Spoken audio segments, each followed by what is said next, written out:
Welcome to another edition of RailTalk here. Brad Allred with you from the Classic Club here at La Moderna Field. Visiting today with another Railroader great. Frankie Tostado joins us. Toasty, appreciate the time, my man. Of course, Brad, appreciate it. You know what? It's funny how things can transpire in this game. And I talked to Brantley Bell about it, and I think you fall under this category too. One of the greatest compliments I can pay a player or an elite player in this league when they come play with us is the sight that I'm thrilled that you're wearing our uniform now. And you're no different. When you were with Kansas City, I would get so sick and tired of you having success against us over and over and over. Now I'm thankful you're in our jersey. Kind of talk about the experience so far in Cleburne. Yeah, I'm enjoying it. I didn't really sign at the earliest. I got here right at season, but I had talked to Carter. I'd seen, I played against Cody last year, played against Brantley when I was with Kansas City. So I was like, I seen the roster. I was like, okay, I know a few of these guys. Like, I think that'd be a good team to be in. And I know, Pete's the man. I've heard nothing but good things. So I called Carter. He's like, yeah, man, we got a spot if you want to come. So, that came in, and so far it's been great. I've been enjoying every bit of it. Was there any thought for you based on your success in the Atlantic League last year with York to continue to play there, or were you dead set on wanting to jump back into the American Association? No, it was definitely a thought for sure. Because having had a good season and had a good year as well. We won it last year. Mm-hmm. When the opportunity came, I was just like, I enjoyed my time over there, but this is close to home, Texas. I have a couple family members not too far around from here, so I was like, it'd be nice to be a little bit closer to home. Dumbest question I'll ask you all day. What was that like winning a championship in New York? It was cool. To be honest, it sucked because I ended up getting hurt the last half a season, or not half season, last month of season, so I didn't get to see the whole playoff run. Mm-hmm. But I got the phone call when I was at home healing up, and the guys were excited. I got my ring, and I enjoyed every bit of that. Was fun. We clinched in the first half, so I got to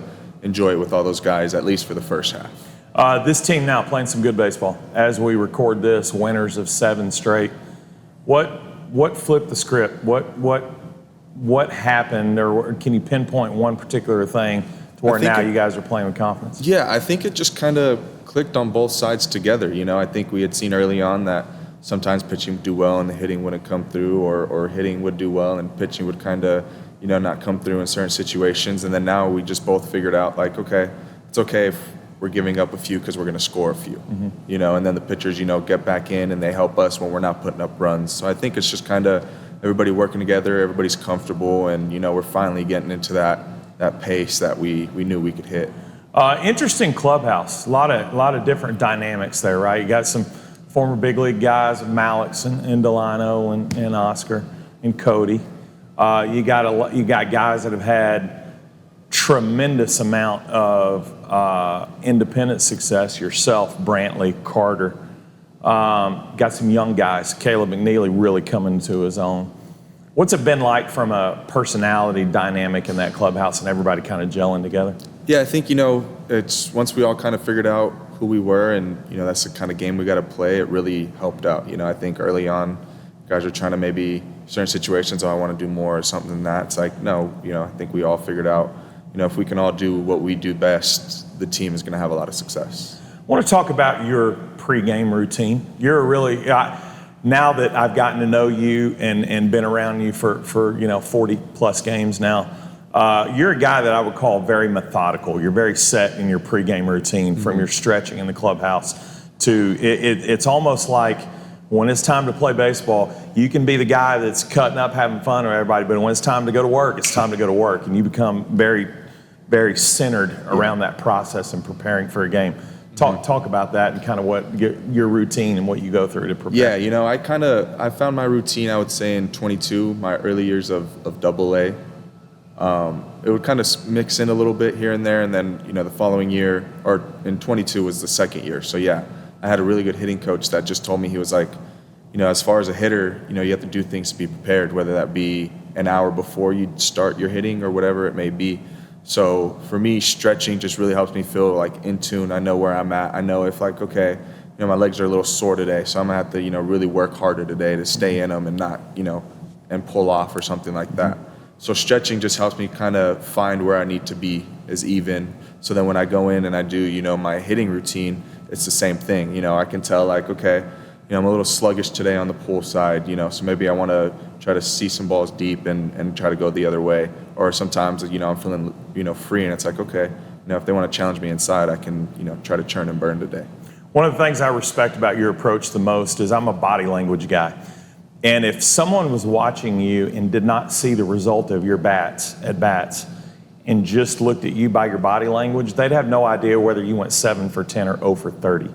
You're very meticulous, even after the result. I never see you, there's never too many highs, there's never too many lows when it comes to you.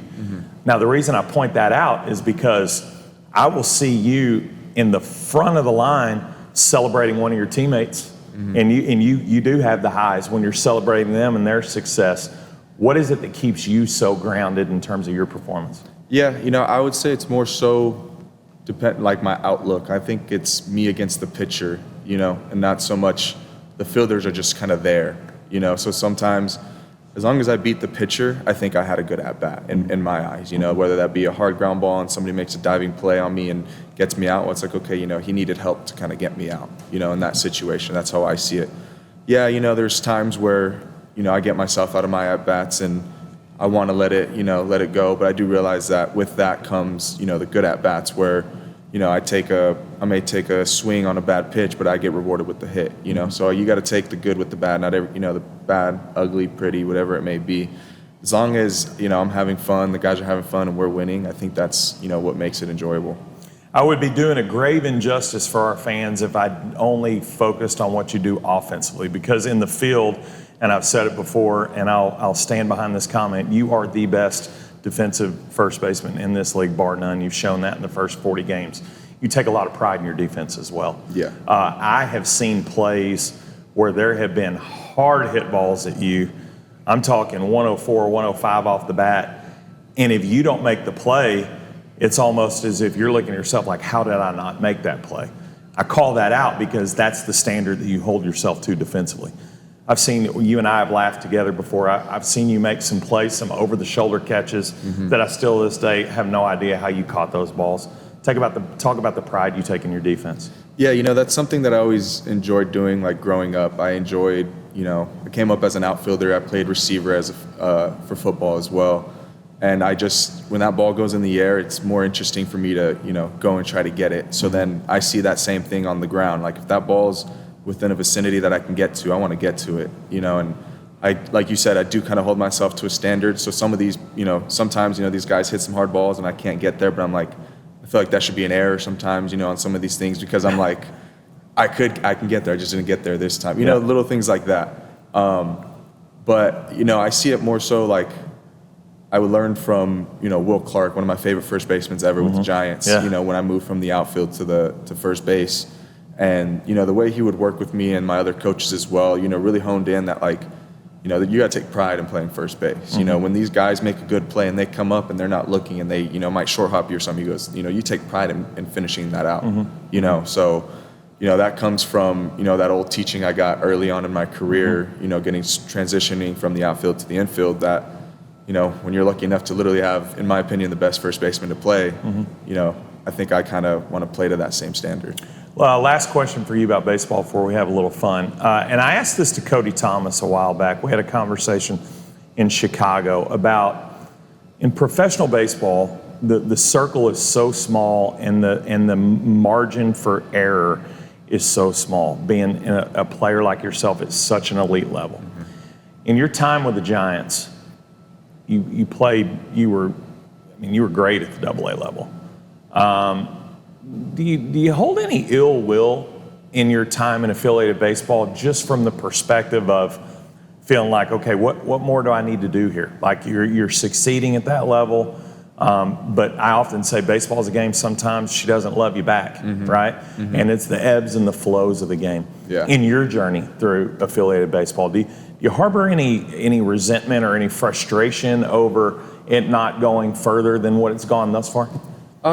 Sometimes yes, sometimes no. I think it just looks, you know, I think there was some years where, you know, it's part of baseball. Sometimes you get plagued with injury, Yep. you know, and if that injury bug kind of catches you, it's kind of hard to shake that, you know, kind of tail that kind of follows you, you know, and, you know, I had a few injuries in my career, and especially when I was having some good years, and, you know, so that's part of it, you know, that's baseball, you know, it's the same thing. It's like, you know, you can do everything right when you're in the box and just not get rewarded, you know, and I think that if I figured out that, you know, that's just the way the game is, you know, some people get lucky, some people don't, some people have it to where it was, you know, it was made for them, and then some people, you know, grind it out and make it, you know, and I still think that, you know, there's a chance, you know, I think that's why we all play, everybody here is, you know, hoping that we get that chance again, and that's why, you know, we're all here really working hard, trying to play hard, because it'll help us be easier to transition over, because that's what we want to keep doing, you know, at the highest level. No doubt about it. I want to give fans some insight into what you're like off the field and away from the field. And I'll draw the similarity here to you and Carter Aldretti, because I think you're very similar in these likes. When it's time to play baseball, it's locked in. It's time to go to work. Yeah. But when that game is over, I don't know how else to say it. It's like you're a totally different Frankie, or he's a totally different Carter, from the aspect of you can compartmentalize and put the work down for a minute and be Frankie the guy, not Frankie the baseball player. Is that intentional for you? Is that a mindset in terms of, hey, I'm not gonna be overly obsessed with thinking about tonight's at bats or the result of the game or whatever. I can turn it off, come back tomorrow, clock back in, get back to work. Is that an intentional mindset for you? Yeah, I would say that it was the same thing. You know, I kind of learned that in affiliate. You know, I was a younger guy when I first got to AA, so I had a lot of, you know, vets, some guys that had been in the big leagues and stuff. And that's when I really learned that, you know, you got to separate the two. You know, you got to be able to let work be work sometimes. You know, even though we're having fun, we're having a good time, but, you know, it's still work. So you got to be able to leave work at home. You know, you can have your doubts, you know, or you can solve even a little bit after the game. But, you know, when I sit down, relax, like I don't want to be thinking about, you know, why did I chase that 3-2 slider? You know, I would rather just, you know, throw on some TV, you know, watch some. For me, I'm a big anime guy, so, you know, just throw on some anime and just kind of, you know, forget about the day. Or if I'm hanging out, you know, we're on the road trip, the boys are just like, hey, let's go grab something downstairs, grab a drink, you know, and just hang out and forget that we're ball players for a few hours. Great transition to the next question. You talked about anime. When you're going to separate yourself from the world for 5 or 6 hours and you're going to lay down and relax, and it's just going to be Frankie solo to do whatever. You talked about anime. Talk about some of those go-tos to kind of relax yourself. Yeah, so, you know, one I'm watching right now is One Piece, and that's a really big one. It's everywhere. I started it later, so I had to really watch a lot of episodes. So for me, you know, us being really far, we have a lot of time on the bus. Yeah. Anime, I'm gonna watch One Piece. I'll watch, you know, whatever's new, anything new, just to kind of get me, you know, through it a little bit. And then when I want to rewatch, it's like a Naruto, like this new one I'm waiting to come back. It's like Black Clover. What brought that love for anime? My older brother. Really? Yeah, I remember, and it wasn't like intentional. It was more so that we had the one TV in the room. Yeah. And it was whatever he wanted to watch. Because he's the older brother, right? Yeah, he's older brother. He gets control of the TV. Yeah. And he would put on Dragon Ball Z. Okay. And I was like, this is pretty cool. So then when I finally got a chance to, you know, watch my TV and make my little brother watch what I wanted to watch, that's what I was doing. But carried on the tradition, Naruto. Right? Yep. So it was like an unintentional thing. He just, you know, big brother gets control of the TV, and that's what he wanted to watch. So I guess that's what I'm watching. All right, now let's talk about your love for animals, particularly Deebo. Yep. Deebo's in the clubhouse, and fans will get to see a picture here of Deebo right now. But Deebo's a mainstay in that clubhouse. Yeah. Man, he's listen, he walks with a swagger in there, right? He already has a personality of his own. That's like it's his clubhouse, right?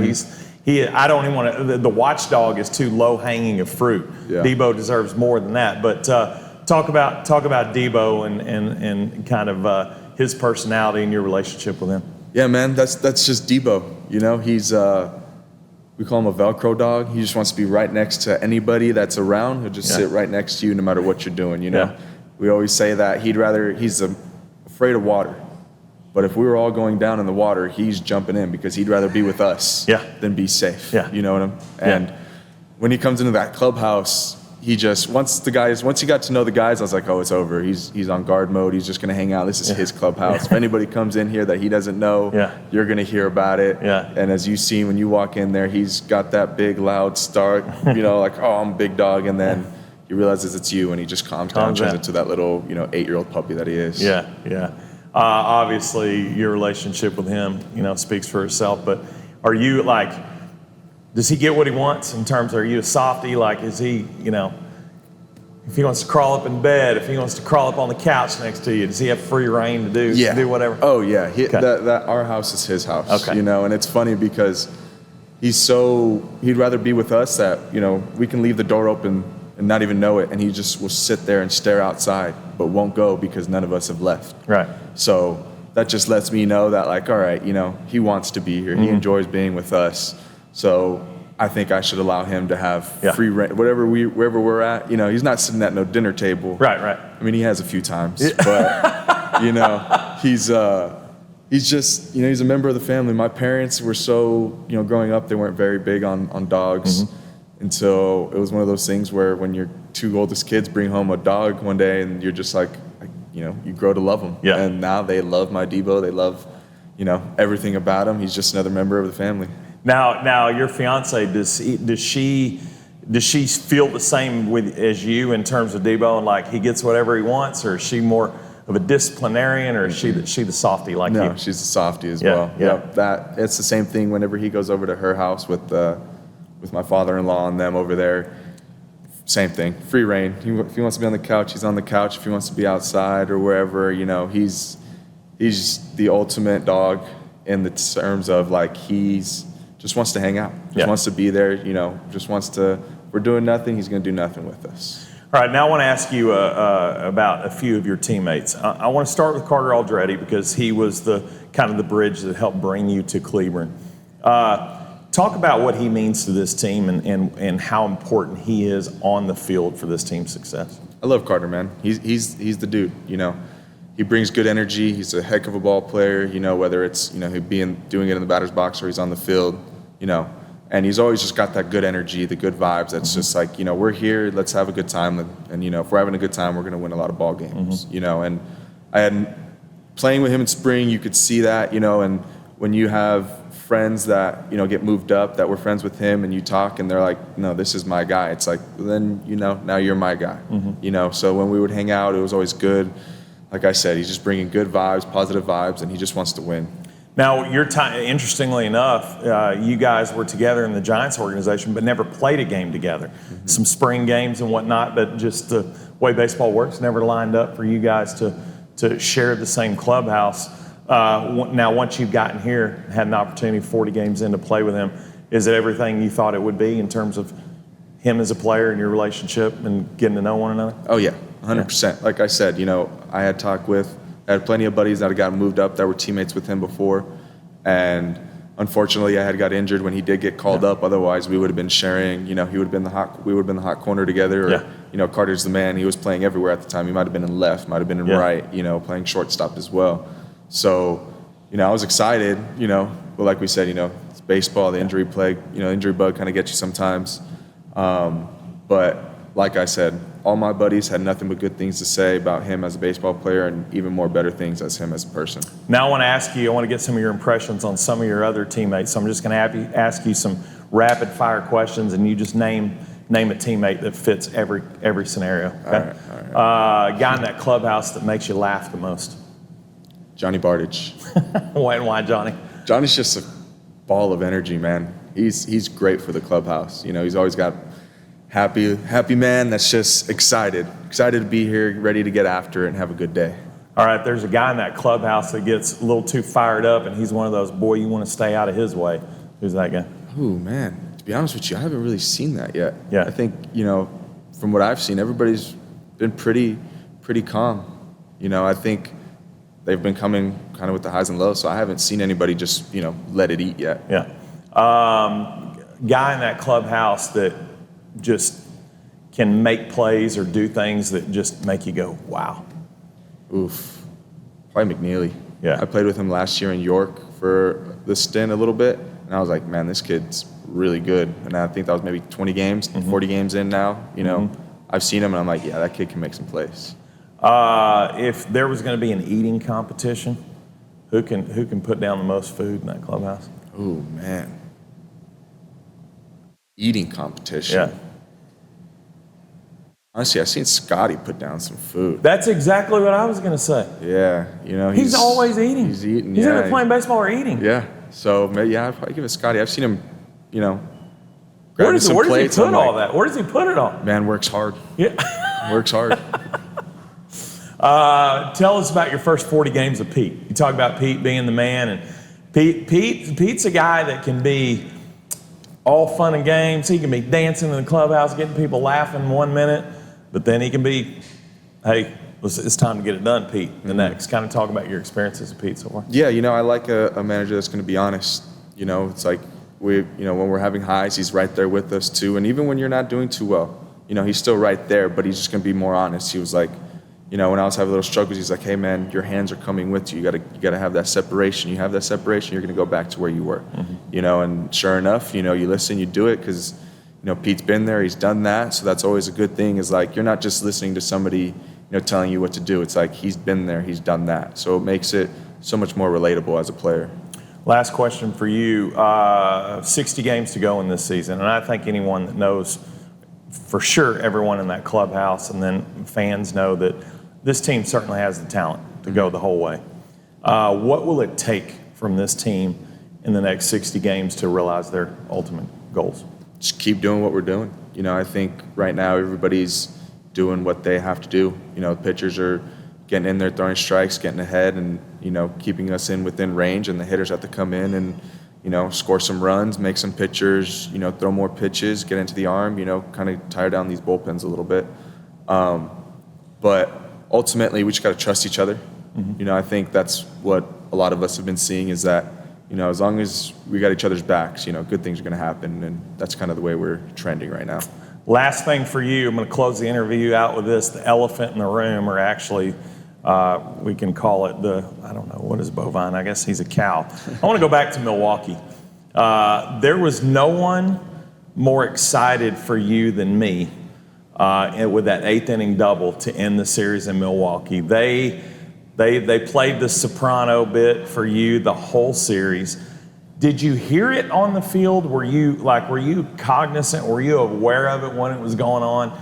And then how good did it feel to shut them up in the 8th inning? Yeah, I didn't hear it the first day. My fiance and father-in-law, they traveled with, and they had mentioned it, the trumpet and stuff, and I was like, I didn't really think about it or anything like that. And then on Saturday, I'd finally I was okay, I could hear it. And then Sunday, that's when I was really okay, we can do something else. We can switch it up. just kept coming with the switch it up a little bit. We're it's 2-0 on the series on us.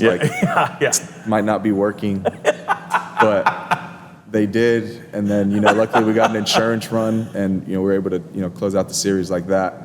But it just kind of sucks because that team's good. They were putting up a good fight. Yeah. And then something like that just kind of is something you remember them by, and it's like, when they come back, it's going to be a good series again. So I'm excited. I'd have given you every dollar in my wallet just to give them one of these when you hit that double. Frankie, as always, we appreciate the time, man. We're so glad to have you in Cleburne. Best of luck the rest of the way. Thank you. Appreciate it. That's the great Frankie Tostado. Another episode of RailTalk coming again next week.